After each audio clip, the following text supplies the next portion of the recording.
Alright, you know what? It's happened enough times. Another one of them definitional things. And I'm sure some people will just disagree, whatever. That's my nature. Scale versus scope. Games are often described as being of a certain scale. Makes sense if they say it's company scale, it's divisional scale. Unfortunately, wargamers, myself included, will say something like it's operational scale or strategic scale. And that's just bloody wrong. There is no scale there.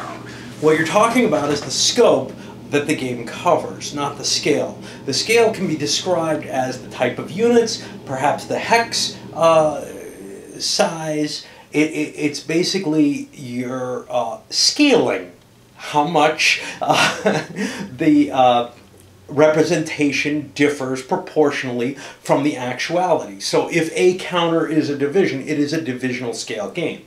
That game could conceivably be tactical scope if you're talking about, say, Gettysburg.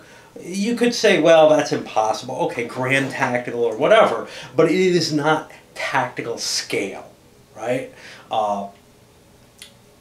Scale is very easily defined, and unfortunately, you see this even, back in SPI's games talking about operational, strategic, or tactical scale.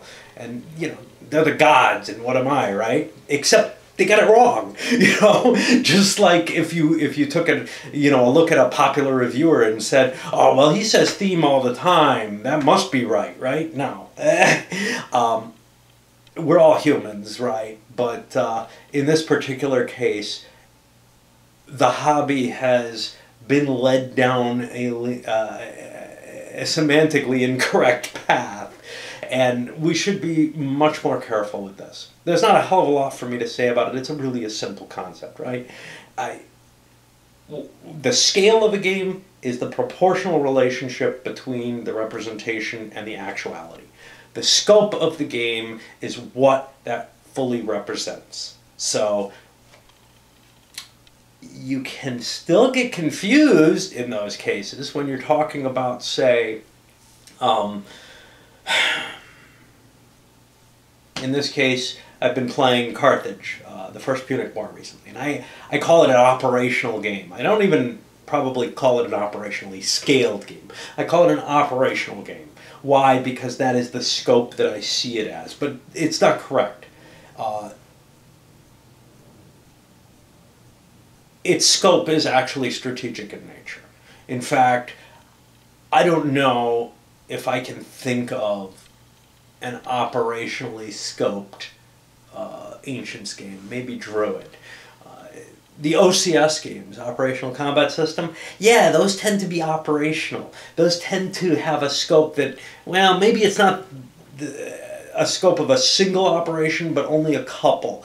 It doesn't generally cover, say, the entire East Front for the whole war, although I'm not positive about that. The Burma game covered one small period. But I think we actually have very few really operational games that we talk about. So I think you're getting, so like Burma, I think you're getting close to strategic scope there. Just, it's not that big a deal compared to the whole war. It's not global in scope. But if you compare that to what I'd call a real operational game, something along the lines of Kaiser's Battle, the old SPI game, Battle of the Bulge games, those kind of things. Those truly were operational. It's a lot harder to convince me that, say, the entire North Africa campaign is operational in scope. The problem is, given the magnitude of World War II, you kind of don't want to call it strategic, right? It's theater scoped, right? I mean, that's what you're talking about here. You're not. There is a space in between there, and I think I'm going to start adding that to my classifications. The theater scoped game, just like squad leader. may be less than tactical scope. It may be almost, it feels sort of like a skirmish scope, right? It's a smaller engagement than what you would normally consider a battle. But again, the terms get kind of fuzzy when somebody's not using something, when it's a new term trying to fit its way into others, it's going to be harder. But yeah, I just wanted to point out what my thoughts are on it, and we'll load this up and see what we get.